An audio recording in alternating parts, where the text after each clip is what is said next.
வணக்கம் நேர்களே, எதிர்ச்சொல் நிகழ்ச்சிக்கு உங்கள் அனைவரையும் அன்புடன் வரவேற்கிறோம். கொரோனா கால இந்த நேரத்தில் தினந்தோறும் அந்த பாதிக்கப்பட்டவருடைய எண்ணிக்கையும் ஒரு பக்கம் மரண வீதமும் அதிகரித்துக் கொண்டிருக்கிற சூழ்நிலையில் மத்திய அரசாங்கத்திற்கான எதிர்ப்பும் ஒரு பக்கம் அதிகரித்துக் கொண்டே இருக்கிறது. அதற்கான காரணங்கள் என்பது மக்களை வஞ்சிப்பதை மாதிரியான சட்டங்கள் நிறைய இந்த கொரோனா கால பேரிடரில் ஏற்றப்படுகிறது என்று எதிர்க்கட்சிகள் தொடர்ந்து விமர்சனத்தை முன்வைக்கிறார்கள். அந்த வகையில் சமீபத்தில் சமூக வலைத்தளங்களில் எதிர்க்கட்சிகளால் தேசிய கட்சிகளால் கூட எதிர்க்கப்படுகிற ஒரு வரைவு அறிக்கையாக அந்த EIA என்று சொல்லப்படுகிற என்விரான்மெண்டல் இம்பாக்ட் அசஸ்மெண்ட் 2020, அதாவது சுற்றுச்சூழல் தாக்க வரைவு அறிக்கை என்பது இந்தியாவில் அனைத்து தரப்பு மக்களாலும் எதிர்க்கப்படுகிற ஒரு விஷயமாக மாறியிருக்கிறது. அப்படி என்ன ஆபத்து கொண்டதாக அது இருக்கிறதா விரிவாக நாம் வாதிக்க கடையப்பட்டிருக்கிறோம். இன்றைக்கு நம்முடைய நிகழ்ச்சியிலே திமுகவை சார்ந்த அப்பாவு அவர்கள் கலந்து கொண்டிருக்கிறார்கள். விவசாய சங்கத்தினுடைய தலைவராக இருக்கக்கூடிய கிரிதரன் அவர்கள் கலந்து கொண்டிருக்கிறார்கள். மத்திய அரசின் ஆதரவாளராக ராமநாதன் அவர்கள், பூ உலகின் நண்பர்கள் குழுவிலிருந்து வெற்றிச்செல்வன் அவர்கள். 4 பேரை வரவேற்று நாம் நிகழ்ச்சிக்கு செல்லலாம். அனைவருக்கும் வணக்கம். நான் முதல்ல வெற்றிச்செல்வன் சார் கிட்ட ஆரம்பிக்க விரும்புகிறேன். இந்த EIA அப்படிங்கிறத நீங்க வித்ட்ரா பண்ணணுங்கிற ஒரு ஹேஷ்டேக்கை இந்திய அளவுல ட்ரெண்ட் பண்ணக்கூடிய அளவுல நம்ம சமீப நாட்களா பார்க்கிறோம். அப்படி EIA அப்படிங்கிறது ஏன் எதிர்க்கப்படணும்? மத்திய அரசாங்கம் இது எதுக்கு அவசரமா கொண்டு வர்றாங்க? விரிவான பதில் நான் எதிர்பார்க்கிறேன். இப்ப அந்த சட்டத்தினுடைய பேர்ல வந்து பாத்தீங்கன்னா என்விரான்மெண்ட் இம்பாக்ட் அசஸ்மெண்ட் நோட்டிபிகேஷன் அப்படின்னு தான் இருக்கு. அப்ப அந்த சட்டத்தினுடைய நோக்கமே என்னன்னா, எந்த ஒரு இண்டஸ்ட்ரியாக இருக்கட்டும் அவை செயல்படுவதற்கு முன்பாக சூழல் மீது அவை எந்த விதமான தாக்கத்தை ஏற்படுத்தும் என்பதற்கான ஆய்வை நடத்த வேண்டும், சட்டபூர்வமாக நடத்த வேண்டும். மேலும் அந்த ஆய்வு பொதுமக்களிடம் வைத்து அவரிடம் கருத்து கேட்டு அதற்கு பின்பாக முறையாக எக்ஸ்பர்ட் அப்ரைசல் கமிட்டி என்பதற்கு ஒரு கமிட்டி முன்பாக வைக்கப்பட்டு அவர்களுடைய பரிந்துரைகள் பேரில் தான் என்விரான்மெண்ட் கிளியரன்ஸ் கொடுக்க வேண்டும் என்பது நடைமுறை சட்டமாக இருக்கின்றது. அப்போ இதனுடைய பேசிக் எசன்ஸ் அப்படின்னா 2 விஷயம். ஒன்னு என்விரான்மெண்ட் இம்பாக்ட் அசஸ்மெண்ட் இருக்கணும், பப்ளிக் கன்சல்டேஷன் இருக்கணும். இந்த 2 ப்ராசஸுமே டைலூட் பண்ணுகின்ற வகையில், அவற்றை வந்து குறைக்கின்ற வகையில் தற்போதைய இந்த 2020ஆம் ஆண்டு டிராப்ட் நோட்டிபிகேஷன் கொண்டு வந்திருக்காங்க இல்லைங்களா, EIA டிராப்ட் 2020. அவை இது 2யுமே டைலூட் பண்ற விட வேலை இருக்கு. அதனாலதான் இது கடுமையாக நாங்கள் இருக்கிறோம். அப்ப சட்டத்தினுடைய நோக்கத்தை நீர்த்து போகின்ற செயலை இவர்கள் செய்கின்றார்கள். இல்ல, அது எந்த அடிப்படையில நீங்க இப்படி சொல்றீங்க? எந்த அந்த டிராஃப்ட்ல எந்த இடத்துல அது இருக்கு அப்படிங்கறத திரும்ப திரும்ப பாஜகவுடைய தரப்புல இருந்து கேள்விகள் வந்து வைக்கப்படுது. நீங்களா ஒரு விஷயங்களை புரிஞ்சுக்கிட்டு நீங்களா ஒரு விதண்டாவாதம் பண்றீங்க அப்படிங்கறத ஆளும் தரப்பினுடைய கருத்தாக இருக்கிறது. ஓகே, அந்த இதுல எப்படி அது டைலூட் பண்றாங்க அப்படின்னு வந்து பாத்தீங்கன்னா, இந்த ப்ராசஸ் என்ன இருக்குன்னா, நீங்க அப்ளிகேஷன் போட்ட உடனே, ஒரு இண்டஸ்ட்ரி அப்ளிகேஷன் ஃபைல் பண்ண உடனே என்ன பாத்தீங்கன்னா, ஃபர்ஸ்ட் எக்ஸ்பர்ட் அப்ரைசல் கமிட்டி அவங்களுக்கு டேர்ம்ஸ் ஆஃப் ரெஃபரன்ஸ் ஒன்று கொடுக்கணும். டேர்ம்ஸ் ஆஃப் ரெஃபரன்ஸ் எதுக்குன்னு பாத்தீங்கன்னா, அதன் அடிப்படையில் தான் என்விரான்மெண்ட் இம்பாக்ட் அசஸ்மெண்ட் பண்ணணும். ஃபார் எக்ஸாம்பிள், இப்ப கூடங்குளம் அணுகுலை இருக்குன்னா அந்த கடற்கரை உரமாக இருக்கு, அப்ப அந்த கடல் டெம்பரேச்சரை நீங்க கணக்கில் எடுத்துக்கணும், அங்க இருக்கிற உயிரினங்கள் எடுத்துக்கணும் அப்படின்னு அவங்க டேர்ம்ஸ் ஆஃப் ரெஃபரன்ஸ் கொடுப்பாங்க. அதன் அடிப்படையில் தான் நீங்க ஆய்வை மேற்கொள்ள வேண்டும். அப்ப இந்த பவர் யார்கிட்ட இருந்துச்சுன்னா, எக்ஸ்பர்ட் அப்ரைசல் கமிட்டி இருந்துச்சு. ஒரு அப்ளிகேஷன் வருது, அவங்க சொல்லுவாங்க. இப்ப என்ன பண்ணிட்டாங்கன்னா, அந்த பவரை எடுத்து ஸ்டாண்டர்டைஸ்டா ஒரு TOR நாங்க வந்து வெப்சைட்ல போட்டுருவோம். ஆல்ரெடி ஒரு வெப்சைட்ல ஒரு இந்த இதெல்லாம் செஞ்ச ஆய்வுகள் நீங்க செஞ்சா போதும். அது எந்த ப்ராஜெக்டுக்காக இருந்தாலும் சரி, அது மைனிங் ப்ராஜெக்டுக்குன்னு தனியாக இருந்தாலும் சரி, இல்ல நியூக்ளியர் பிளான்ட் ப்ராஜெக்டாக இருந்தாலும் சரி, ஆல்ரெடி ஸ்டாண்டர்டைஸ் TOR நாங்க போட்டுருவோம். அதன் அடிப்படையில் நீங்க அப்ளிகேஷன் ஃபைல் பண்ண உடனேயே நீங்க EIA பண்ணலாம் அப்படின்னு சொல்றாங்க. அப்ப என்ன ஆகுதுன்னு பாத்தீங்கன்னா, மேம்போக்காக ஆய்வுகளை செய்வதற்கான மறைமுகமாக அவங்க சப்போர்ட் பண்றாங்க. அடுத்து எக்ஸ்பர்ட் அப்ரைசல் கமிட்டி, நீங்க அவங்க கிட்ட அப்ளிகேஷன் வருது இல்லையா, இந்த EIA சமர்ப்பிக்கிறாங்க இல்லையா, இந்த என்விரான்மெண்ட் இம்பாக்ட் அசஸ்மெண்ட் சமர்ப்பிக்கலாம், அதுல குறைபாடுகள் இருக்கின்ற போது புதிதாக நீங்க புதுசா ஸ்டடி பண்ணுங்க அப்படின்னு திருப்பி அனுப்புவதற்கான அதிகாரம் தற்போது இருக்குது. அந்த அதிகாரத்தை எடுக்கிறாங்க. அப்படி நீங்க திருப்பி நியூ ஸ்டடி பண்ண அலோவ் பண்ணக்கூடாது அப்படின்னு கேட்கக்கூடாது. இருக்கிறத வச்சு ஆய்வுபடுத்துங்க. ரொம்ப முடியாத பட்சத்தில் மட்டும்தான் நீங்க அதை நிர்பந்திக்கணும் அப்படின்னு சொல்றாங்க. அப்ப அந்த இடத்துலயும் எக்ஸ்பர்ட் அப்ரைசல் கமிட்டியுடைய பவர்ஸ் வந்து அவங்க குறைக்கிறாங்க. 3வது விஷயம் என்னன்னு பாத்தீங்கன்னா, ஒரு ஆய்வு எப்படி செய்யப்பட வேண்டும் என்பதற்கான வரைமுறை இருக்கு. அப்ப இந்த வரைமுறையை வந்துட்டு நீங்க அந்த பகுதி ஒருக்க சொல்லணும். இப்ப நீங்க ஒவ்வொரு நிலப்பகுதிக்குமான ஒவ்வொரு விதமான ஜியோகிராபிக்கல் இம்பார்ட்டன்ஸ் இருக்கும், எக்கோ சென்சிட்டிவ்னஸ் இருக்கும். அதுக்கேற்ற அளவு ஆய்வுகள் வேற நீங்க செய்ய வேண்டியிருக்கும். ஆனால் இந்த நோட்டிபிகேஷன் என்ன சொல்றாங்கன்னு பாத்தீங்கன்னா, 10 கிலோமீட்டர் ரேடியஸ் அளவில் இருக்கக்கூடிய இடத்தை மட்டும் நீங்க கருத்தில் கொண்டு ஆய்வுகள் நடத்தினால் போதும் அப்படி சொல்றாங்க. அது எப்படி சரியானதாகும்?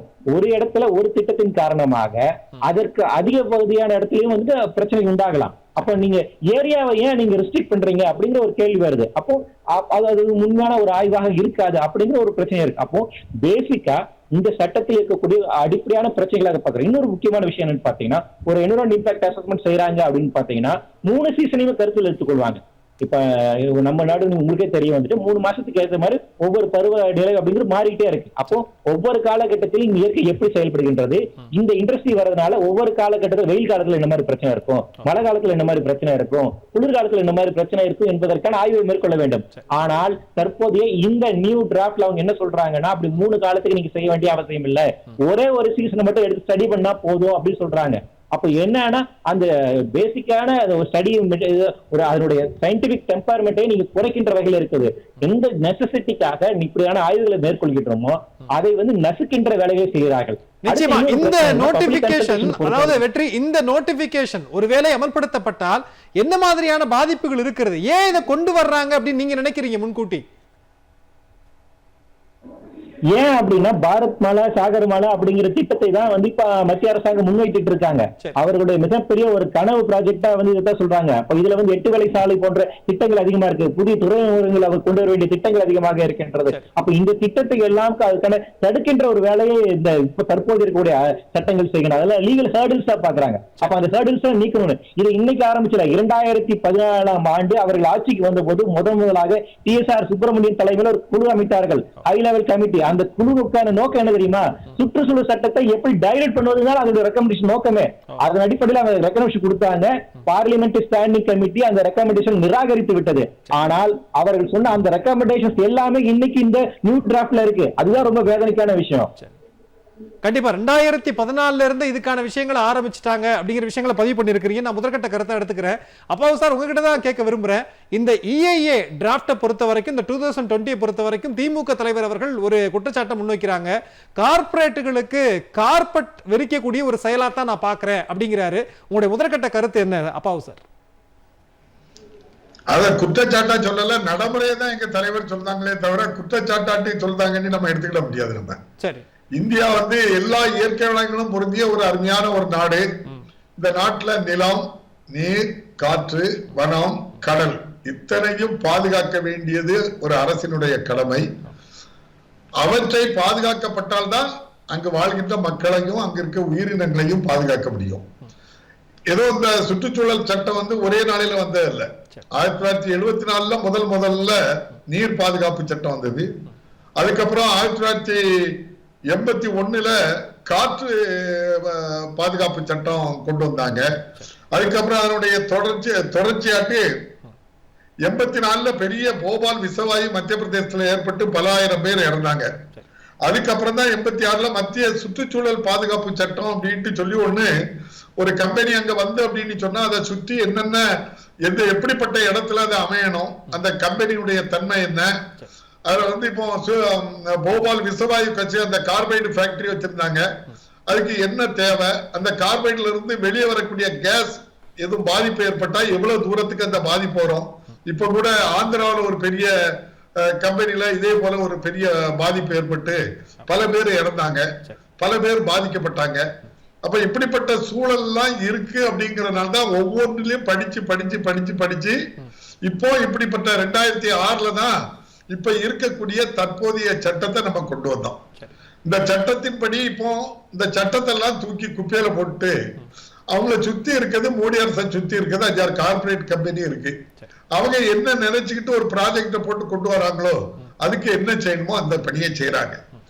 சரி, கார்பரேட் கம்பெனிக்கு செய்யற பணியில இந்தியாவிலே பாதிக்கப்படக்கூடிய ஒரு மாநிலம் எது அப்படின்னு சொன்னா தமிழ்நாடு தான் பாதிக்கப்படுது. அதனாலதான் தலைவர் தளபதி ஸ்டாலின் அவர்கள் நீங்க கார்பரேட்டுக்கு சிவப்பு கம்பளம் விரிக்கீங்க, அதனால பாதிக்கப்படுறது தமிழ்நாடு. நீங்க முதல்ல எடுத்துக்கிட்டா இப்ப இதுவரை முல்லை பெரியாறு அணைக்கு இந்த சுற்றுச்சூழல் பாதுகாப்பு அனுமதியை மத்திய அரசு வழங்கல. அப்ப இப்போ ஒரு திட்டம் கொண்டு வரணும்னா சுற்றுச்சூழல் பாதுகாப்பு அனுமதி வாங்க வேண்டிய அவசியம் இல்லை முதல்ல. அப்ப அப்படி இருக்கும்போது நேரடியா அவங்க அணையை கட்டலாம். அப்ப முல்லை பெரியாறு வந்த உடனே தேனி உட்பட அந்த பகுதியில் இருக்கக்கூடிய மதுரை உட்பட பல மாவட்டங்கள் பாதிக்கப்பட போகுது. அவ்வளவும் ஒரு பெரிய பாலைவனமாட்டு மாத்த போறாங்க. அதுக்கு அடுத்ததை எடுத்துக்கிட்டா மேகதாது அணைக்கட்டு. இதுவரை கர்நாடகாவுக்கும் நமக்கும் பெரிய டிஸ்பியூட் நடந்துகிட்டு இருக்கு. மேகதாது அணையை கட்ட போறாங்க, அதுல அந்த விவகாரம் இருக்கு. இப்போ இந்த சட்டம் அமலுக்கு அடுத்த நிமிஷம் அவங்க மேகதாது அணையை கட்டுவாங்க, யாரும் அவங்கள தடை செய்ய முடியாது. அப்ப கட்டி முடிச்சதுக்கு அப்புறம் தான் அதுல எதுவுமே பாதிக்கப்படக்கூடிய நம்மளோ போராட்டம் பண்ண முடியாது, எதுவும் கிளைம் பண்ண முடியாது.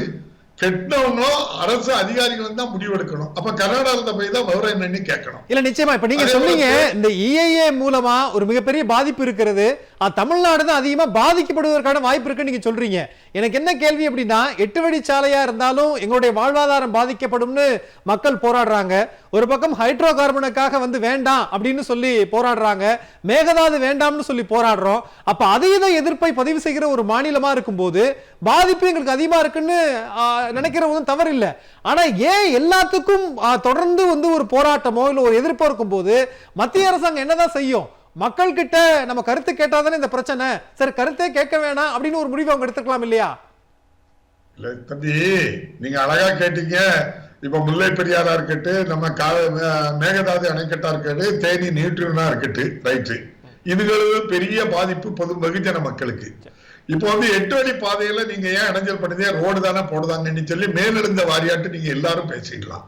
சேலத்துல இருந்து அந்த ரோடு எது வரைக்கும் போடுதாங்க அப்படின்னு சொன்னா காட்டுப்பள்ளி ஆர்பர் வரைக்கும் போடுதாங்க. காட்டுப்பள்ளி ஆர்பர் யாருக்குள்ளது? அதானிக்குள்ளது. அப்ப எதுக்கு சேலத்துல இருந்து அதை ஆரம்பிக்கணும் அப்படின்னு சொன்னா, அது அவங்களுக்கு என்ன விவகாரம் இருக்கு அப்படின்னு சொன்னா, திருவண்ணாமலையில இருந்து 8வது கிலோமீட்டர் காஞ்சிபுரம் போற ரோட்ல, திருவண்ணாமலை காஞ்சிபுரம் ரோட்ல 8வது கிலோமீட்டர்ல கவுத்தி மலைன்னு ஒரு இடம் இருக்கு, பெரிய மலைப்பாங்கான பகுதி. அதே போல அதே இடத்துல வேடியப்பன் மலை 2 மலை இருக்கு. அதுல ஒரு சுத்தி 7 ஊராட்சி இருக்கு, 10-15 கிராமங்கள் இருக்கு சுற்றி.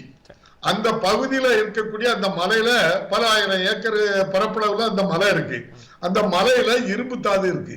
இந்த போடுற 8 வழி சாலையில இந்த கவுத்தி மலையிலயும் வேடியப்பன் மலையிலயும் இருக்கக்கூடிய கனிமத்தை எடுத்துக்கொண்டு நேரே எங்க கொண்டு விடணும்? நீங்க வந்து காட்டுப்பள்ளி துறைமுகம், அதானி துறைமுகத்துல ஏற்றி அவர் உலகத்துல எங்க ஆர்டர் வாங்கினாரோ இல்ல அங்க இருந்து நேரே ஆஸ்திரேலியாவுக்கு கொண்டு போறாரோ, எங்க வேணாலும் அவர் கொண்டு போறான். அந்த வாய்ப்பை உருவாக்குறதுக்காக மக்களுடைய வரிப்பணத்துல வங்கியில இருக்க பணத்தை எடுத்து இந்த ரோட போட்டு அதுக்காக மட்டுமே போடப்படுகிற நிச்சயமா இல்ல கார்பரேட்டுகளுக்காக கார்பரேட் விரிக்கிற ஒரு செயல் தான் அப்படின்னு நீங்க சொல்றீங்க. நம்ம ஒரு பக்கம் ஏத்துக்கலாம்.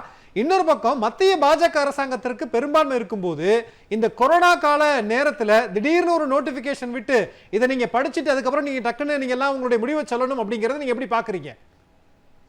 தம்பி, அவங்க இது மட்டும் இல்ல தம்பி, எல்லா விஷயங்களையுமே இதே மாதிரி தான் படிப்பாங்க. முன்னால திட்ட கமிஷன் இருந்து ஜவஹர்லால் நேரு காலத்துல இருந்து ஆரம்பிச்சு இந்த மோடி வர்றதுக்கு முன்னால வரைக்கும் இந்தியாவுல பல கோடி பேருக்கு வேலை வாய்ப்பை கொடுத்ததே அதே தான். இன்னைக்கு ரயில்வேயா இருக்கட்டு, விமான சேவையா இருக்கட்டு, நீங்க வந்து பேங்கா இருக்கட்டு, LICயா இருக்கட்டு, எல்லாமே ராணுவ தளவாடங்கள் உற்பத்தி பண்ணக்கூடிய கம்பெனிகளாட்டு இருக்கட்டு, எல்லாமே உருவாக்கப்பட்டது எல்லாமே அந்த திட்ட கமிஷன் மூலமா தான். அணைகள், ரோடு எல்லாமே பண்ணணும். நம்ம இன்னைக்கு அத்தனையும் எடுத்து யாருக்கு கொடுக்குறாங்க? கார்பரேட்டுக்கு இப்ப விலை பேசி வித்துக்கிட்டு இருக்கிறாங்க.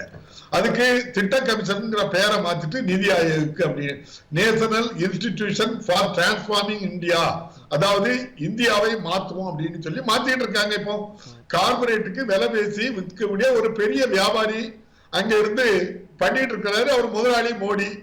யாரு என்ன கேட்காங்களோ அதை செய்துகிட்டு இருக்கிறாரு. அந்த அடிப்படையில் தான் அந்த வேடியப்பன் மலையையும் கவுத்தி மலையையும் அவருக்கு கொடுக்க போறாங்க. அப்ப அதுக்கு சுற்றுச்சூழல் பாதிப்புன்னு நீங்க விவசாயிகள் போராடிட்டு இருக்காங்க. பாட்டாளி மக்கள் கட்சியினுடைய நிறுவன தலைவர் ஐயா ராமதாஸ் அதை எதிர்த்தாரு.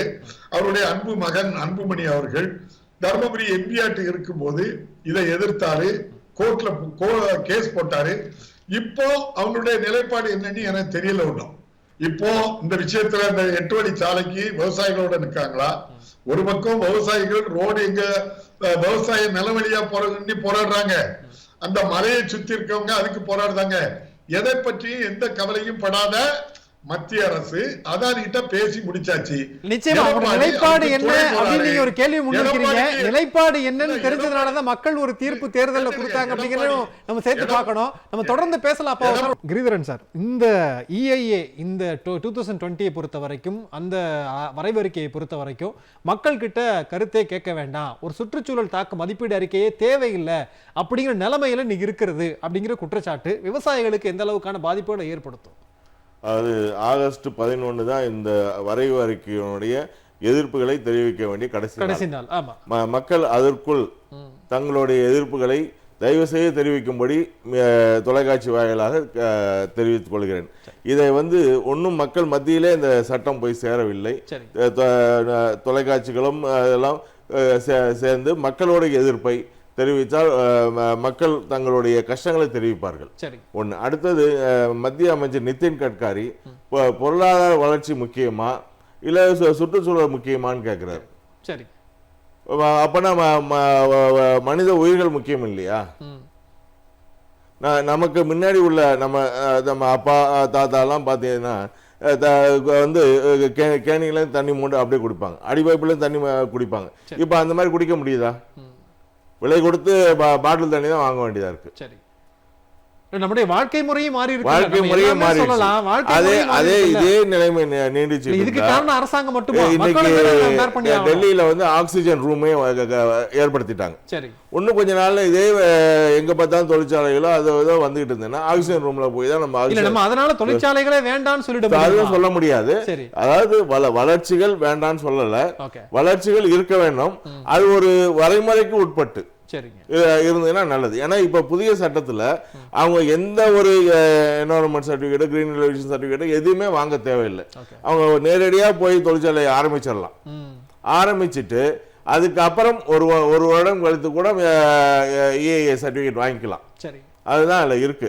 அதுக்கு முன்னாடி அந்த பகுதி மக்கள் இப்ப சென்னையில ஒரு தொழிற்சாலையில ஒரு பாதிப்பு ஏற்படுதுன்னா இந்தியாவில் உள்ள யார் வேணாலும் ஆட்சேபனை தெரிவிக்கலாம். இப்ப அந்த ஆட்சேபனை தெரிவிக்கக்கூடிய உரிமை யாருக்குமே கிடையாது.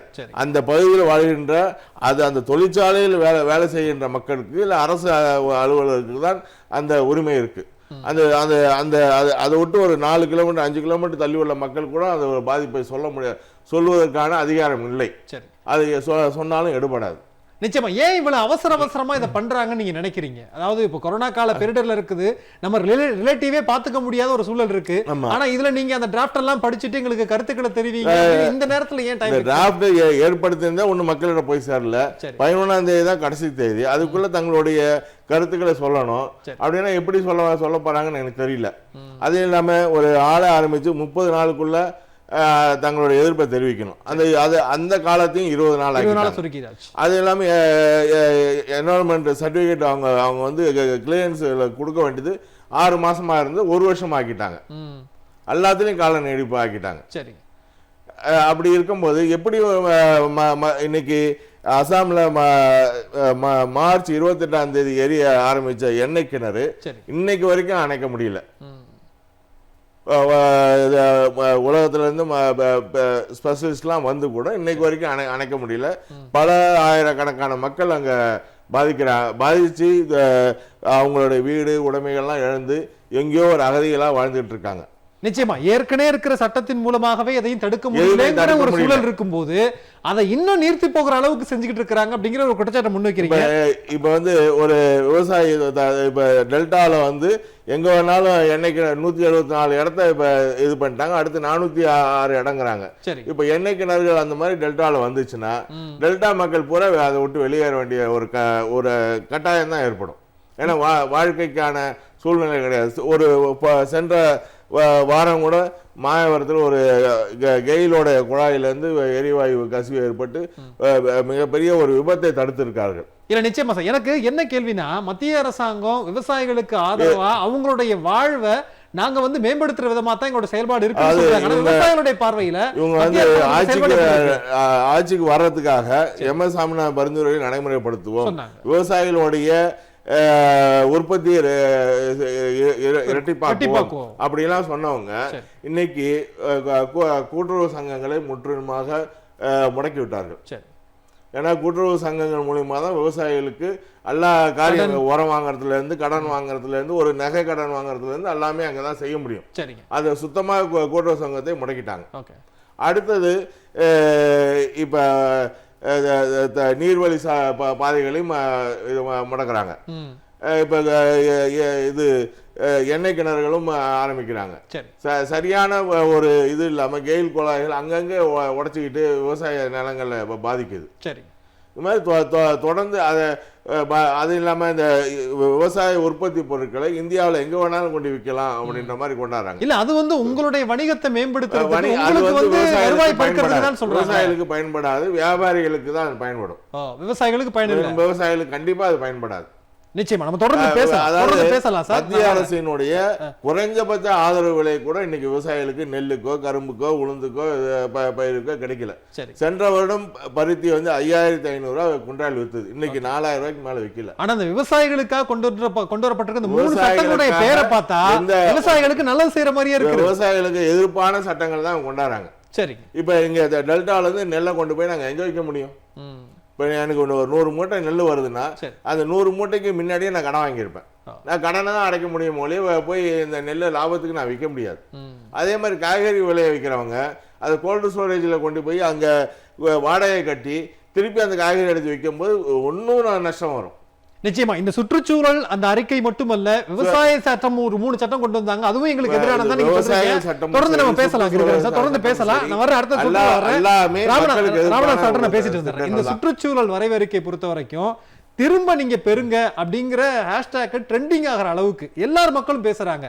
ஏன் மத்திய அரசாங்கம் மக்களுக்கு விரோதமான சட்டங்களை ஒரு விரோதத்தையும் மத்திய அரசாங்கம் மக்களுக்கு எதிராக இதுவரையும் செய்ததில்லை, இனிமேலும் செய்ய போவதில்லை. அதாவது ஒரு ஹேஷ்டேக் ஏதாவது நம்ம வந்து ஒரு தொழிற்சாலை ஆரம்பிக்கணும்னா மக்கள் கருத்தை கேட்கணும் சார். இதுல மக்கள் கருத்து கேட்க வேணாம்ன்றாங்க. அப்ப இதை எப்படி நம்ம எதிரானது இல்லைன்னு சொல்ல முடியும்? அதாவது வெற்றி செல்வன் சார் நீங்க பேச்ச கேட்டீங்கன்னா ரொம்ப தெளிவா பேசினாங்க. அதாவது ஒரு தொழிற்சாலையோ ஒரு கம்பெனியோ தொடங்கும் போது அந்த ஏற்கனவே இருக்கக்கூடிய அந்த சுற்றுப்புற சூழல் அசஸ்மெண்ட்டை நீர்த்து போகின்ற அளவிற்கு அதை வந்து ஒரு டைல்யூட் பண்ற அளவிற்கு கொண்டு வருகிறார்கள் அப்படின்னு சொன்னாரே தவிர எதுலெல்லாம் அப்படி கொண்டு வராங்க அப்படின்னு சொன்னா எந்த கம்பெனி ஆரம்பிச்சாலுமே சுற்றுப்புற சூழல் அனுமதி வாங்க வேண்டாம், எந்த கம்பெனி ஆரம்பிச்சாலுமே மானாவாரியா எல்லாருமே ஆரம்பிச்சிடலாம் அப்படின்னு கிடையாது.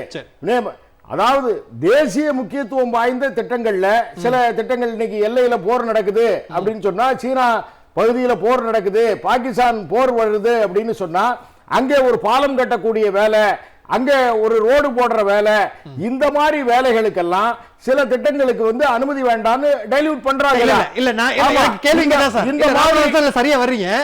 கேள்வி இங்கதான், அது 8 வழிச்சாலையா கூட இருக்கட்டும். இல்ல நான் வர்றேன், இது தேசிய முக்கியத்துவம் வாய்ந்த திட்டம் அப்படின்னு மத்திய அரசாங்கம் சொல்ல எவ்வளவு நேரம் ஆகும்? நீங்க எவ்வளவு நேரம் சார் ஆகும்? நீங்க அந்த மாதிரி ஜோசியம் எல்லாம் நீங்க வந்து சொல்ல வேண்டாம். நீங்க ஒரு ஜோசி சொல்லுங்க, நாங்க ஒரு ஜோசி சொல்ல. நீங்க ஜோதிடம் தனை இகழ் அப்படின்னு சொல்லியிருக்கான் பாரதி, அதை நிச்சயமா கடைபிடிப்போம், ஒன்னும் பிரச்சனை இல்லை. நீங்க வந்து 8 வழிச்சாலையோ அல்லது வேறு திட்டங்களுக்கோ எந்த விதமான பிரச்சனைகளும் எந்த விதமான அனுமதியும் பெற வேண்டாம், எந்த சுற்றுப்புற சூழல் அனுமதியே கிடையாது அப்படின்னு அந்த சட்டத்தில் எங்கேயுமே சொல்லல. ஒரு தேசிய முக்கியத்துவம் வாய்ந்த திட்டங்கள்ல ஒரு எல்லையில போர் நடக்குது, இன்னைக்கு சீனாவோட ஒரு நீங்க சொல்றது உண்மை சார், நான் ஒத்துக்கிறேன். தேசிய முக்கியத்துவம் வாய்ந்த திட்டங்கள்னா அதுல வகைப்படுத்தி இருக்காங்களா?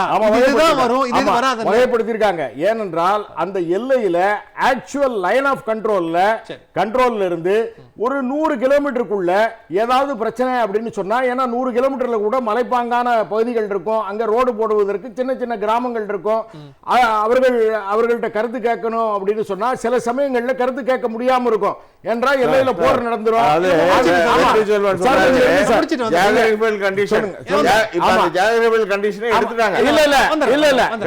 ஜியோகிராபிகல் கண்டிஷன்ல என்ன அந்த மாதிரி நான் சொல்றேன், அதுக்கும் பதில் சொல்றேன்.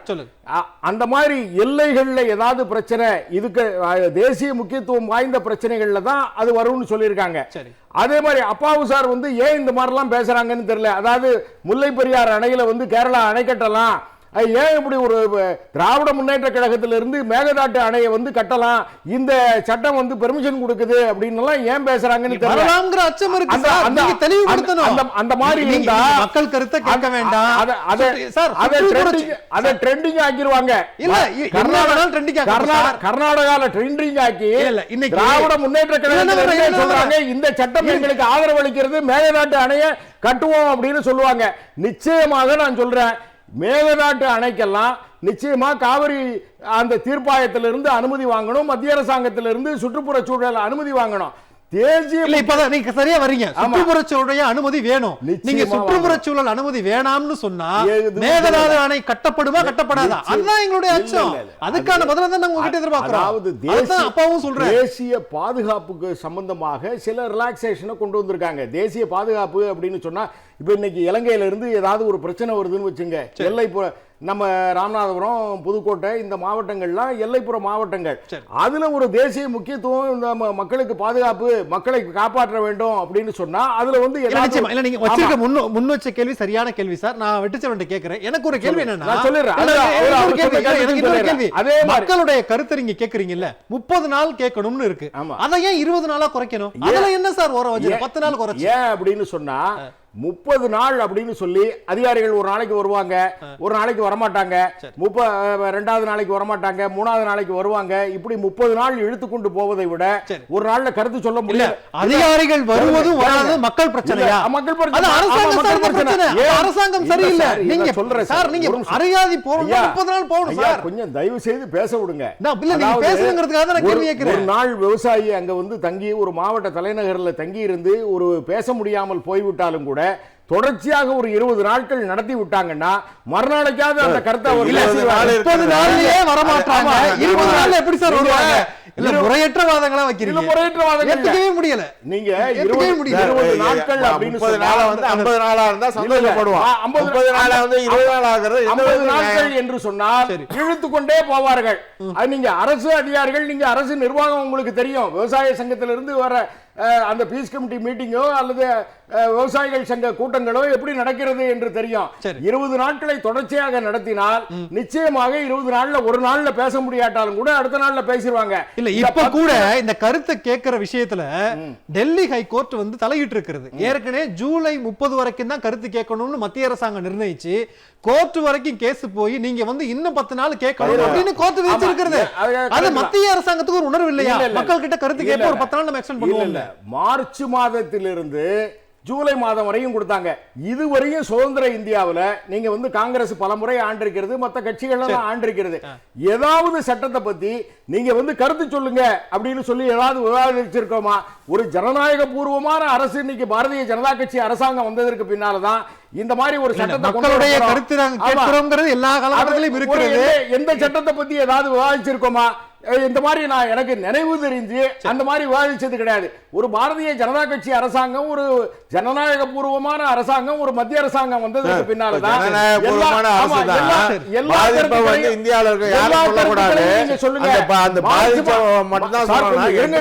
பேசும்போது நான் தலையிடல.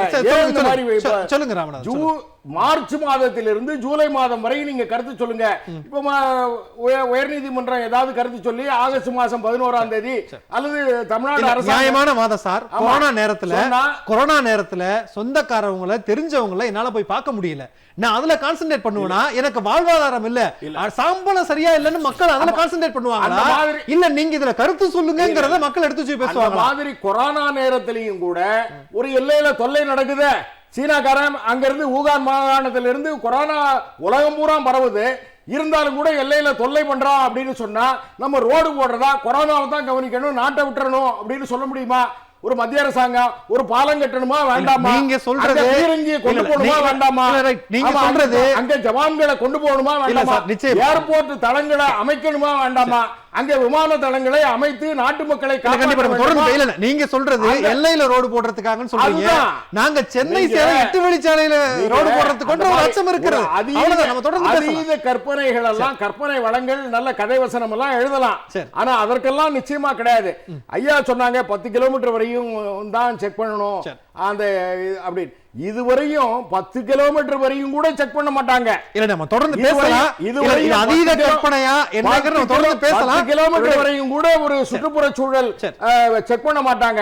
ஆனால் இந்த அரசாங்கம் தான் 10 கிலோமீட்டர் வரையும் நீங்க செக் பண்ணணும், நீங்க சுற்றுப்புற சூழல் தொடர்ந்து சோதிக்கணும். வெற்றி செல்வன் உங்ககிட்ட தான் கேட்க விரும்புறேன். ராமநாதன் அவர்கள் பேசும்போது சொன்னாங்க கருத்தை கேட்க வேணாம் அப்படின்னா அது தேசிய முக்கியத்துவம் வாய்ந்த திட்டங்கள் அப்படிங்கிற வகைப்படத்துல தான் வருது, எல்லாத்துலயும் இல்ல அப்படின்னு சொல்றார். உங்களுடைய கருத்து? இல்ல என்னென்ன ப்ராஜெக்ட்ஸ் வந்து நாங்க எக்ஸ்டென்ஷன் கொடுக்குறோம் கருத்து கேட்கல அப்படிங்கிறது ஒரு பெரிய லிஸ்டே இருக்குது. ஃபார் எக்ஸாம்பிள் வந்து இப்ப ஸ்டெர்லைட் இண்டஸ்ட்ரி இருக்கு, அவங்க மாடர்னைசேஷன் பண்றாங்க, அவங்களோட ப்ரொடக்ஷனை இன்க்ரீஸ் பண்றாங்க அப்படின்னா அது 25% வரைக்கும் அவங்களோட ப்ரொடக்ஷன் இன்க்ரீஸ் ஆகுது. அது கருத்து கேட்ப தேவையில்லை, என்விரான்மெண்ட் இம்பாக்ட் அசஸ்மெண்ட் தேவையில்லை. 50% மேல அவங்க இன்க்ரீஸ் பண்ணும்போது மட்டும்தான் என்விரான்மெண்ட் இம்பாக்ட் அசஸ்மெண்ட் அண்ட் கருத்து கேட்பு நடத்தணும். அதற்கு கூட ஒரு விதிவிலக்கு என்ன சொல்லியிருக்காங்கன்னா, பொல்யூஷன் கண்ட்ரோல் போர்டுக்கு ஒரு சர்டிபிகேட் வாங்கிட்டா அதுவும் தேவையில்லை அப்படின்னு சொல்லியிருக்காங்க. அப்ப இந்த மாடர்னைசேஷனுக்கு கருத்து கேட்பு தேவையில்லை அப்படிங்கறது சொல்லியிருக்காங்க. 32 categories of industries list out பண்ணிருக்காங்க. அந்தந்த இண்டஸ்ட்ரீஸ்க்கு எல்லாமே வந்துட்டு என்விரான்மெண்ட் கிளியரன்ஸே தேவையில்லை, எக்ஸப்ஷன் அப்படின்னு கொடுக்குறாங்க. அதை தவிர்த்து கூடுதலாக இன்னும் ஒரு 15 இண்டஸ்ட்ரீஸ் எடுத்திருக்காங்க, அந்த இண்டஸ்ட்ரீஸ்க்கு கருத்து கேட்பு தேவையில்லை அப்படின்னு கொண்டு வராங்க. இவை எல்லாமே ஆல்ரெடி என்விரான்மெண்ட் இம்பாக்ட் அசஸ்மெண்ட் கருத்து கேட்பு நடத்தப்பட வேண்டும் என்கின்ற சட்ட விதிகளுக்கு உட்பட்டு இருக்கக்கூடிய இண்டஸ்ட்ரீஸ். இந்த நேஷனல் டிஃபென்ஸ் ப்ராஜெக்ட் பொறுத்த வரைக்கும் அது என்னன்னா அந்த அந்த டெபினிஷன் ரொம்ப வேகா இருக்கு. எந்த திட்டத்தையுமே நீங்க நேஷனல் டிஃபென்ஸ் அப்படிங்கிறதுக்குள்ள கொண்டு வந்துடலாம், நேஷனல் ஸ்ட்ராட்டஜிக் ப்ராஜெக்ட் அப்படிங்கிறதுக்குள்ள கொண்டு வந்துடலாம், 8 வழி சாலை திட்டத்தை அப்படி கொண்டு வந்துடலாம். நண்பர் குறிப்பிட்டது வந்து பார்டர் ஏரியா அப்படிங்கிறது, பார்டர் ஏரியாங்கிறது டெபினிஷன் அவங்க கொடுத்துருக்காங்க. அதாவது என்ன சொல்லியிருக்காங்கன்னு பாத்தீங்கன்னா, அதர் கண்ட்ரிஸோட பவுண்டரியில இருந்து ஏர் வியூல 100 கிலோமீட்டர் அப்படிங்கிறாங்க. ஏர் ரேடியேஷன், அதாவது ஏர் ரேடியஸ்ல வந்துட்டு 100 கிலோமீட்டர் அப்படிங்கிற. அப்ப அந்த 100 கிலோமீட்டர் உள்ளடங்கிய விஷயத்துல எந்த இடத்தையும் பைப் லைன் போட்டாலோ இல்ல ஹைவே போட்டாலோ 100 கிலோமீட்டருக்குள்ளாக கருத்து கேட்பு தேவையில்லை. நீங்க நினைச்சு பாருங்க, இந்த டிஎஸ்ஆர் சுப்பிரமணியம் கமிட்டியுடைய பரிந்துரையில கூட வந்து அது 20 கிலோமீட்டர் இருந்தாதான் போதுங்கிறாங்க. எல்லையோர பகுதியில 20 கிலோமீட்டருக்கு கூடிய பகுதிக்குள்ள நீங்க சில திட்டங்கள் கொண்டு வருகிற போது செயல்படுகின்ற போது கருத்து கேட்பு நடத்தப்பட வேண்டாம் என்பதுதான் பரிந்துரை. ஆனால் இவர்கள் அதை 100 கிலோமீட்டராக உயர்த்தியுள்ளார்கள். அப்ப 100 கிலோமீட்டருக்குள்ள எவ்வளவு கிராமங்கள் எவ்வளவு நகரப்பகுதிகள் வரும், அந்த எந்த இடத்துல எதுவுமே நான் கேட்க மாட்டோம் அப்படிங்கிறது மிக மிக ஒரு மோசமான ஒரு விஷயம். ஏதோ ஒண்ணு இந்த நேஷனல் டிஃபென்ஸ் ப்ராஜெக்ட் மட்டும்தான் பப்ளிக் கன்சல்டேஷன் எக்ஸப்ஷன் கொடுத்திருக்க மாதிரி நண்பர் சொல்றாங்க. அப்படி அல்ல, தனியாக ஒரு கேட்டகரி போட்டு லிஸ்ட் அவுட் பண்ணி அதுல வந்து ஏறத்தாழ 20 கேட்டகரிஸ் அதுல மென்ஷன் பண்ணிருக்காங்க எந்தெந்த ப்ராஜெக்ட்ஸ்ல தேவையில்லைன்னு. அதுல ஒன் ஆஃப் தி ப்ராஜெக்ட் தான் நேஷனல் டிஃபென்ஸ் ப்ராஜெக்ட். அப்ப அதை தவிர்த்து பல கேட்டகரிஸ் அதுல இருக்குது. மாடர்னைசேஷன் பண்ணிக்கிட்ட போது அதற்கு கருத்து கேட்பு தேவையில்லை அப்படிங்கிறது இருக்கு. இப்படி ஏற்கனவே இருக்கக்கூடிய விஷயங்கள் ஏற்கனவே நமக்கு இருந்த சாதகமான அம்சங்கள் எல்லாம் இருக்கா. அது இன்னொரு கூடுதலான விஷயம், கருத்து கேட்பு கூட்டத்தை எப்படி நடத்த வேண்டும், அதுல யாரெல்லாம் கலந்துக்கலாம் அப்படிங்கறத ரொம்ப ரொம்ப ரிஜிடா மாத்திருக்காங்க. இப்ப தற்போதைய நடைமுறை அப்படின்னு பாத்தீங்கன்னா ப்ராஜெக்ட் அஃபெக்டட் பீப்புள்ஸ் அப்படின்னு தான் இருக்கு. அவர்கள் அதுக்குள்ள போய் சொல்லலாங்கிறது. அந்த ப்ராஜெக்ட் அஃபெக்டட் பீப்புள்ஸ் வந்துட்டு இன்னும் மைனூட்டா வந்துட்டு இவங்க ரொம்ப டிஸ்டிங் பண்ணி ரொம்ப ரிஜிடா இதுல இந்த டெபினிஷன் கொண்டு வராங்க. குறிப்பிட்ட சதவீத மக்கள் தான். அதுவுமே கருத்து கேட்பு கூட்டம் நடத்துவதற்கான ஒரு கண்டிசிவான சூழ்நிலை இல்லாத போது அதை தவிர்த்து விடலாம். பப்ளிக் கன்சல்டேஷன் தேவையில்ல, பப்ளிக் ஹியரிங் மட்டும் நடத்தலாம். பப்ளிக் ஹியரிங்னா என்னன்னா ஆன்லைன் மூலமாக பதில்களை பெறுவது, அந்த முறையை மட்டும் நடத்தினால் போதுமாக இருக்கும் அப்படிங்கிறாங்க. அப்போ அதிகாரியிடம் எல்லா பவர்ஸ் கொடுக்குறாங்க. அவங்க நினைச்சாங்கன்னா சரி இந்த இடத்துக்கு கருத்து கேட்பு நடத்தலாம், இல்ல பிரச்சனையா இருக்கு இந்த மக்கள் எல்லாம் சரியில்லை இவங்களை எதிர்த்து தெரிவிப்பாங்க அப்படிங்கிற மாதிரி ஒரு இன்ஃபர்மேஷன் கிடைச்சதுன்னா கண்டிசிவான ஒரு சூழ்நிலை இல்லை. அதன் காரணமாக ஆன்லைன் மூலமாக நாங்கள் பெட்டிஷன் பெறுகிறோம் அப்படின்னு அதை மட்டுமே வாங்கிட்டு அதன் அடிப்படையில் அடுத்த ஸ்டெப்புக்கு அவங்க நகர்ந்து போயிடலாம். இது முழுக்க முழுக்க மக்களுடைய ஜனநாயக உரிமையை மறுக்கக்கூடிய ஒரு விஷயமாக இருக்கின்றது. நிச்சயமா இந்த EIA 2020 பொறுத்த வரைக்கும் அக்டோபர் 11 வரைக்கும் கருத்துக்கள் சொல்லலாம் அப்படிங்கிற ஒரு காலவாசம் இருக்கு. இது வரைக்கும் நம்ம பார்த்தோம்னா ஒரு 12 நாட்கள் வந்து மிச்சம் இருக்கிறத, 13 நாட்கள் மிச்சம் இருக்கிறத பார்க்கிறோம். மக்களினுடைய கருத்துக்கள் பெரும்பாலும் தமிழ்நாட்டில் இன்னைக்கு எதிர்ப்பலையா இருந்திருக்கிற நிலைமையில இதை மத்திய அரசாங்கம் கேட்பதற்கான ஒரு வாய்ப்பு இருக்குன்னு நினைக்கிறீங்களா? நம்ம அடுத்த மக்கள் கருத்தெல்லாம் கேட்டுட்டு தான் தொழிற்சாலையை ஆரம்பிக்கணும், அதுல அடி விழுந்திருக்குன்னு பேசுறோம். நான் இங்கேயே கேள்வியை முன்வைக்கிறேன், இங்கேயே மத்திய அரசாங்கம் வடிகட்டுவதற்கான வாய்ப்புகள் இருக்கா அப்படிங்கிற கேள்வியை நான் முன்வைக்கிறேன். நீங்க குறிப்பிட்டது போல இந்த கால அவகாசம் கூட, இந்த எக்ஸ்டென்ஷன் கூட வந்துட்டு டெல்லி ஹைகோர்ட் கொடுத்ததுதான். டெல்லி ஹைகோர்ட் கூடுதலா இன்னொரு விஷயம் சொல்லிருக்கு, நீங்க கொடுத்திருக்க இந்த டிராப்ட் அப்படிங்கிறது இங்கிலீஷ் அண்ட் ஹிந்தியில மட்டும்தான் இருக்கு, ஏன் 2 லாங்குவேஜ்ல கொடுத்திருக்கீங்க? கான்ஸ்டிடியூஷன் சொல்லிருக்கக்கூடிய அந்த ஷெட்யூல் லாங்குவேஜ் எல்லா லாங்குவேஜஸ்ல மொழிபெயர்த்து கொடுங்க, 10 நாளுக்குள்ள கொடுங்க டைரக்ஷன் இருக்கு. இன்னைக்கு வரைக்கும் அது செய்யல. தமிழ் உட்பட எல்லா மொழிகளும் எல்லா பிராந்திய மொழிகளிலும் மொழிபெயர்த்து அது மக்கள் பார்வைக்கு வைக்கப்பட்டு கருத்து கேட்டு அதற்கு பின்பாக ஒரு முடிவை எடுங்கள். ஏன் கொரோனா காலத்தில் இவர் அர்ஜென்சி என்கின்ற கேள்வியை டெல்லி உயர் நீதிமன்றம் கேட்டிருக்கு, அதை கூட நடைமுறை இன்னைக்கு வரைக்கும் டிரான்ஸ்லேஷன் வரல. இல்ல கண்டிப்பா நான் அதே கேள்வியை தான் அப்பாவு சார்ட்ட கேட்க விரும்புறேன். கொரோனா நேரத்துல இந்த மாதிரியான சட்டங்கள் ஏன் அப்படிங்கிற பெரும்பாலான கேள்விகளை மத்திய அரசாங்கம் இன்னைக்கு எதிர்கொண்டு இருக்கிறது.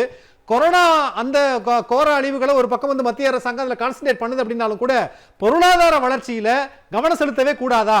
அதுல கவனம் செலுத்துறது தப்பா அப்படின்னு மத்திய அரசுக்கு ஆதரவாக பேசக்கூடிய கருத்தாக இருக்கிறது. அப்பாவு சார், அதாவது பொருளாதார மேம்பாடு செய்யறதுல எந்த தவறும் கிடையாது.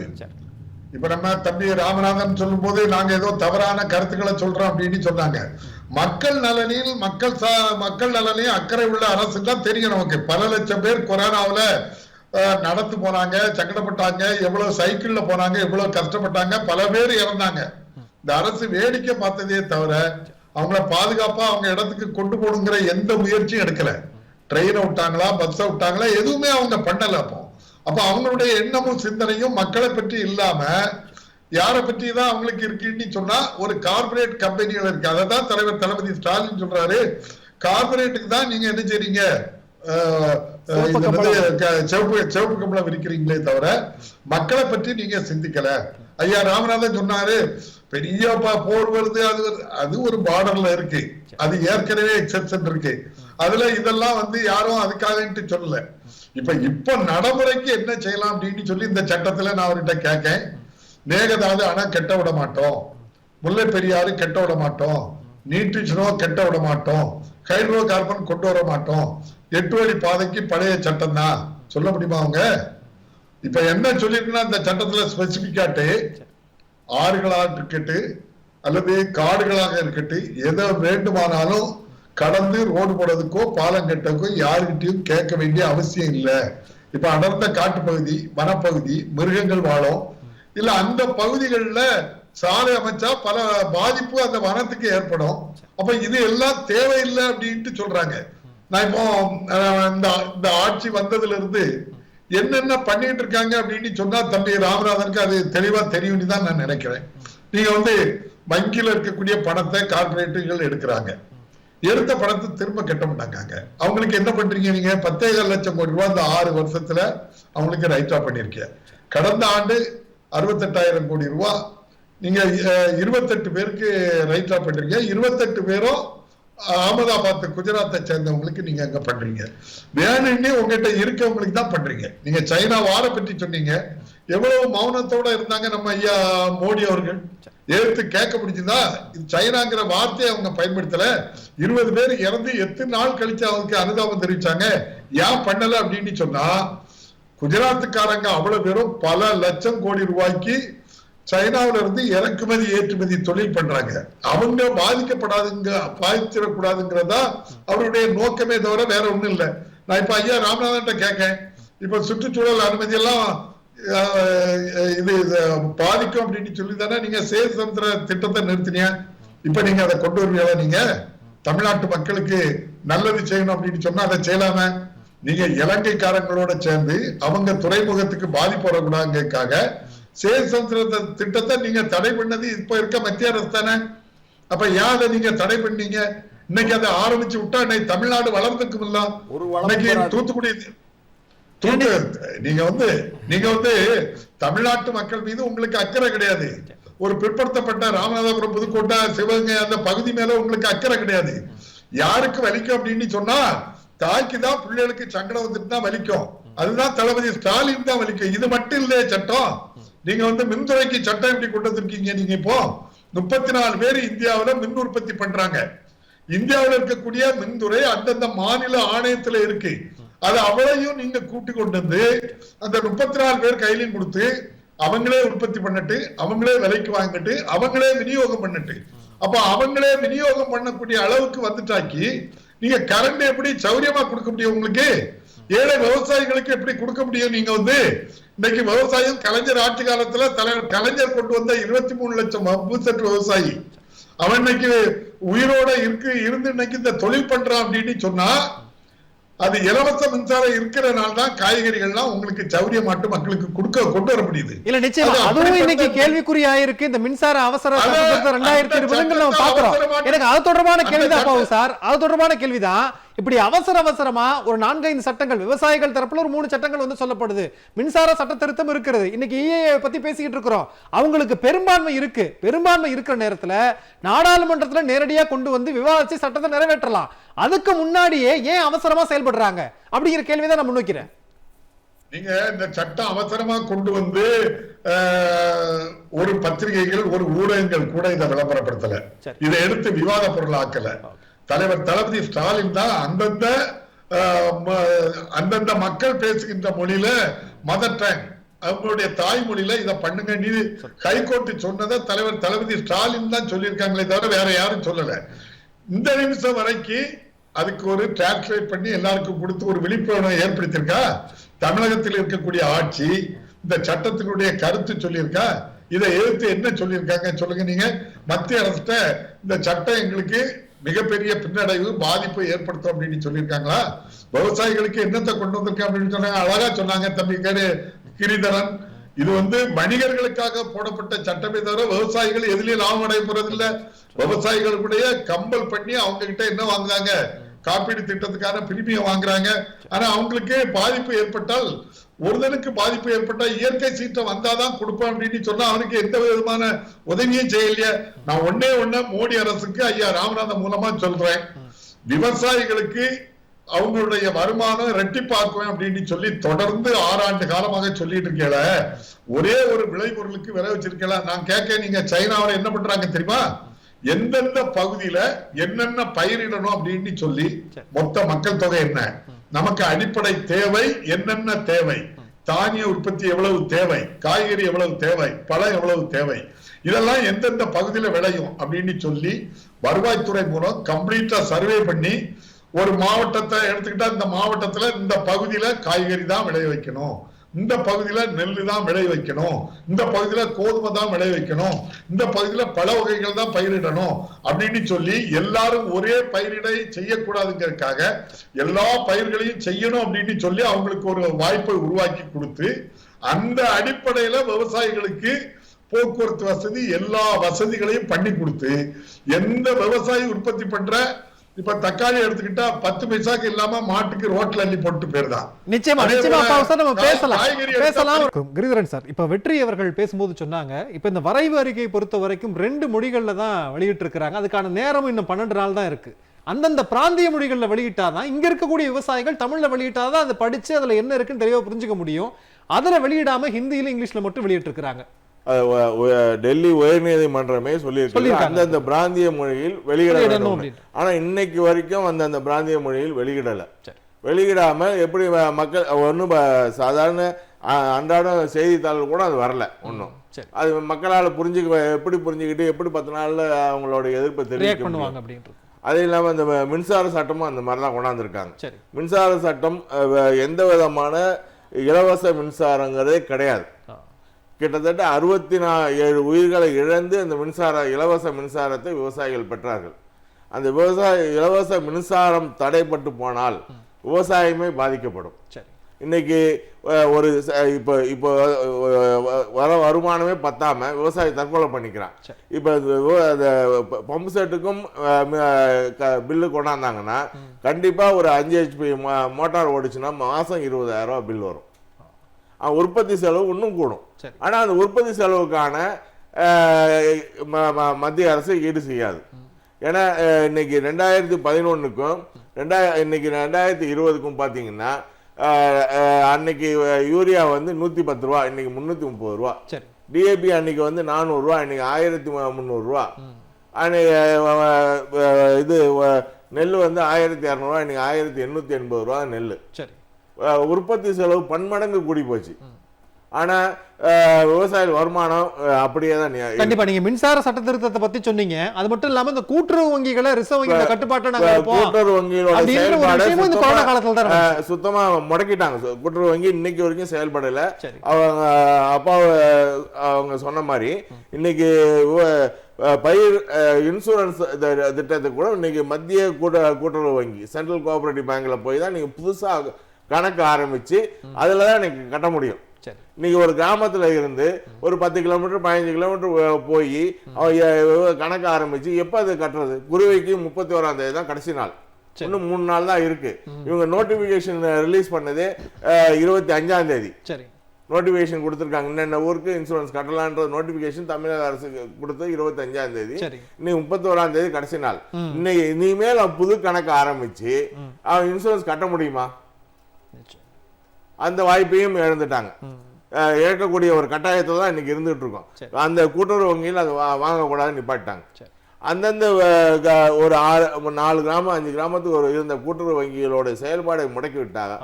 எங்க உரம் வாங்குறதுல இருந்து பூச்சி மருந்து வாங்குறதுல இருந்து ஏதோ பல கிலோமீட்டர் தாண்டி போய் வண்டி வாடகை கொடுத்து ஒரு நாள் பூரா சிரமப்பட்டு பல மடங்கு செலவு பண்ணி தான் வாங்க முடியும். கூட்டுறவு சங்கத்தை எதுக்காக முடக்கினாங்கன்னே தெரியல. அது என்ன பண்ண போறாங்கன்னு ஒண்ணும் தெரியல.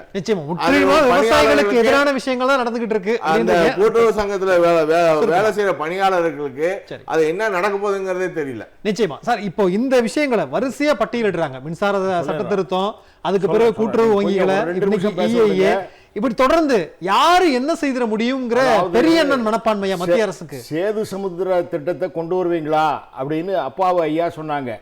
சேது சமுத்திர திட்டத்தை கொண்டு வந்தால் மிகப்பெரிய சுற்றுச்சூழல் பாதிப்பு ஏற்படும். சுற்றுச்சூழல் பாதிப்பு வேண்டாங்க. நீங்க கொஞ்சம்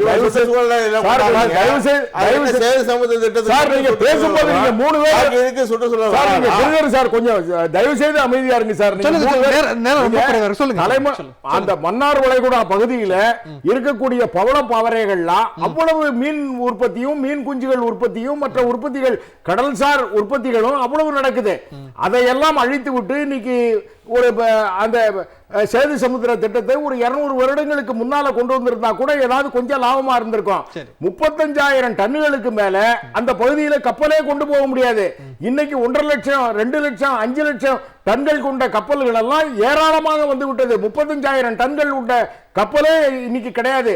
சேது சமுத்திர திட்டத்தை இன்னைக்கு வந்து அந்த தலைமன்னார் பகுதியில கொண்டு வந்தா மீனவ மக்களை அழிக்கக்கூடிய விஷயம். இன்னைக்கு வந்து ராமேஸ்வரம் பகுதியிலயோ புதுக்கோட்டை பகுதியிலயோ அத்தனை பேரும் எதிர்க்கிறாங்க. இன்னைக்கு சுற்றுப்புற சூழலுக்கு பாதிப்பு. இந்த மத்திய அரசு மீனவர்களுக்கு பிரச்சனை வரும் தான் கூடன்குளம் எதிர்ப்பு சந்திச்சு கூடன்குளத்தை பேசணும்னா பேசுவோம். மற்ற இடங்கள்ல சுற்றுச்சூழலை கருத்தில் கொள்ளாத இந்த இடத்துல மட்டும் சுற்றுச்சூழல் 1984 85 இருந்து அந்த கூடன்குளத்திலே அணுமின் நிலையம் இருக்கிறது. இன்னைக்கு 35-40 வருடங்கள் கழித்து அதை வந்து நீக்க முடியுமா? நீங்க இன்னைக்கு வந்து போராட்டம், ஏன்னா மோடி அரசாங்கம் வந்துருது உங்களுக்கு எதிரான அரசாங்கம் அப்படின்னு சொன்னா அதை எதிர்க்கிறீங்க. அதே மாதிரி சேது சமுத்திர திட்டமோ அல்லது விவசாயிகள், இன்னைக்கு விவசாயிகள் பாதிப்பா ஐயா சொல்றாங்க. அதாவது விவசாயிகள் வந்து டெல்டாவில் உற்பத்தி ஆகிறத இந்தியா ஃபுல்லா விற்கலாமே, அதுதான் சந்தை. இன்னைக்கு இந்தியாவில் உள்ளது இங்க ஒரு தெளிவா சொல்லிட்டாரு சார். எனக்கு லாபம் கிடையாது, வியாபாரிகளுக்கு தான் லாபம், வியாபாரிகளுக்கு தான் லாபம், எனக்கு இல்ல அப்படிங்கிறாரு சார். கரெக்ட் தான். இந்தியா முழுவதும் விற்றால் வியாபாரிகளுக்கு லாபம் கிடைக்கிறதுனா கொஞ்சம் கூடுதல் விலை கொடுத்து விவசாயிகள்கிட்ட வாங்குவாங்க. நீங்க ஒரே ஏரியால ஒரே உள்ளூர்ல தான் விற்கணும்னு வச்சுங்க, ஒரே பஞ்சாயத்துல தான் உற்பத்தி ஆகக்கூடிய பொருளை விற்க வேண்டும் என்று சொன்னால் 5 ரூபா போகுது. ஊட்டியில ஒரு பொருள் வந்து விளைவிக்கப்படுது அப்படின்னா காஷ்மீர்ல போய் விக்கிறாங்கன்னா சாதாரண விவசாயி விற்க முடியாது சார், ஒரு கார்ப்பரேட் வாங்கி விற்கலாம். அப்ப இது கார்ப்பரேட்டுக்கு ஆதரவான விஷயம்னு அடுத்த ஒரு கேள்வி. கார்ப்பரேட் இல்ல, வியாபாரிகள் இல்லாம எதுவுமே நடக்காது. நீங்க கோயம்பேடு மார்க்கெட்டை மூடி விட்டு விவசாயிகளே கொண்டு திண்டிவனத்திலிருந்து ஒரு கத்திரிக்காய் விவசாயியோ அல்லது மிளகாவத்தல் விவசாயியோ கோயம்பேடு மார்க்கெட்ல வந்து விற்க வேண்டும் என்று சொன்னால் அவர்களுடைய வாழ்வாதாரம் பாழாகிறோம். அதனால வியாபாரிகள் என்ற சமுதாயம் இல்லாம இன்னைக்கு உள்ள நாகரிக சமுதாயத்துல இன்னைக்கு வந்து எந்த விதமான நுகர்வு பொருளையும் மக்கள் அனுபவிக்க முடியாது. அதனால இன்னைக்கு வந்து சுற்றுப்புற சூழலை எந்த விதத்திலையும் தளர்த்தல. சில விவசாயம் சார்ந்த அந்த துறைகள், அந்த அக்ரோ இண்டஸ்ட்ரீஸ், இந்த துறைகளுக்கெல்லாம் கொஞ்சம் ரிலாக்ஸ் பண்ணிருக்காங்க. நீங்க அதிகாரிகளுடைய, அதாவது ஒவ்வொரு ஆண்டுக்கு 2 முறை ஆய்வு செய்ய வேண்டாமா, இதெல்லாம் அதிகாரிகள்ட்ட போய் நீங்க தொழில் செய்யறவங்கள்ட்ட போய் கேட்டா தெரியும். தொழில் செய்யறவங்கள்ட்ட எவ்வளவு கஷ்டம் அப்படின்னு சொன்னா இன்னைக்கு ஆண்டுக்கு 2 முறை அப்படின்னு சொன்னா அதேதான் விவசாயம் செய்யறது எவ்வளவு கஷ்டம் விவசாயிகிட்ட கேளுங்கன்றாங்க. நீங்க திரும்ப திரும்ப தொழிற்சாலைகள் தொழிலதிபர்களே போயிட்டு இருக்கீங்க. அதனாலதான் இந்தியா முழுவதும் விற்கலாம் அப்படின்னு சொல்றாங்க. அப்பாவா ஐயா இன்னொரு கருத்தை சொன்னாங்க. விவசாயம், அதாவது சீனால வந்து ஒவ்வொரு பகுதியிலையும் என்ன விளைவிக்கணும் அசஸ் பண்ணி அப்படி சொல்றாங்க. உண்மையிலேயே நல்ல திட்டம் தான். ஆனால் இன்னைக்கு சொல்லுங்க அப்பா ஐயா, நேர்மையா சொல்லணும், சேர்மாதேவிக்கு தெற்க கன்னியாகுமரி வரையும் ராதாபுரம், நாங்குநேரி, களக்காடு இந்த பகுதிகள் எல்லாம் பழம் தான் விவசாயம் பண்ணணும், நெல்லு பயிர் போடக்கூடாது அப்படின்னு சொன்னா அப்பாவு ஐயா தான் நாளையில இருந்து போராட்டத்தை அன்னைக்கு ஆரம்பிப்பாங்க. அதே மாதிரி கிரிதர் ஐயாட்ட இன்னைக்கு சொல்றோம், திருவாரூர், நாகப்பட்டினத்துல குறுவை பயிர் நெல்லு போடாம சிறுதானிய பயிர் தான் போடணும்னு ஒரு அரசாங்கம் சட்டம் போடட்டும். ஐயா தலைமையில போராட்டம் நடத்துவாங்களா மாட்டாங்களா சொல்லுங்க. சீனாவுல என்ன வேணாலும் சட்டம் போடலாம். நேரம் ரொம்ப இந்தியாவுல அந்த மாதிரி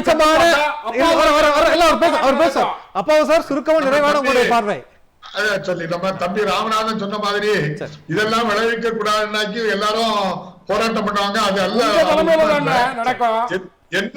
என்ன பயிர் செய்யறோமோ அந்த பயிருக்கு சரியான விலை கிடைக்கும் அப்படின்னா அதை நோக்கி தான் எல்லாரும் போவாங்களே தவிர, நீங்க ஒட்டுமொத்தமா விவசாய நிலத்தை அப்படியே புடுங்கி கார்பரேட் கொடுக்க இருக்கிறீங்க. ஒண்ணு, செயல் தந்திர திட்டத்தை பற்றி சொன்னீங்க, அங்க வந்து மீனவர்கள் பாதிக்கப்படுவாங்க அப்படின்னு சொல்லி குளச்சல் துறைமுகத்தை கொண்டு வருவதற்கு பொன்னார் முயற்சி பண்ணாரு பழைய மத்திய அமைச்சர்.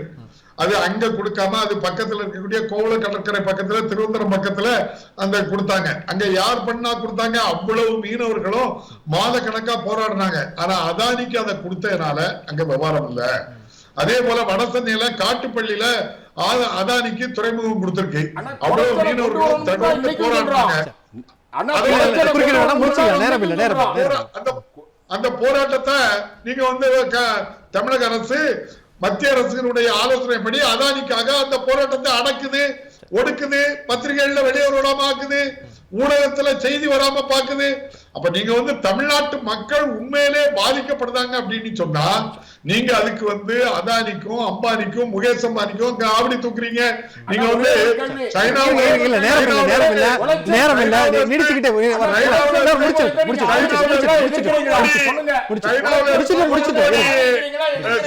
ஜியோ செல்லு வாங்கிட்டு வந்தாங்க, முகேஷ் அம்பானி 3 கோடி செல்லு வாங்கிட்டு வந்தாங்க. அதுக்கு யாரு விளம்பரம்னா இந்த மோடி அதை வித்து கொடுக்காரு. சைனாவில இருந்து வாங்கிட்டு வரக்கூடிய ஒரு செல்லுக்கு மோடி விளம்பரப்படுத்தி இந்தியாவில் விற்காரு 3000 கோடி ரூபாய் அந்த கம்பெனி லாபம் அடைக்கி. அப்படிப்பட்ட நிறைவான கருத்து. நேரம் இல்ல சுருக்கமா முடிச்சுக்கலாம் நான் நினைக்கிறேன்.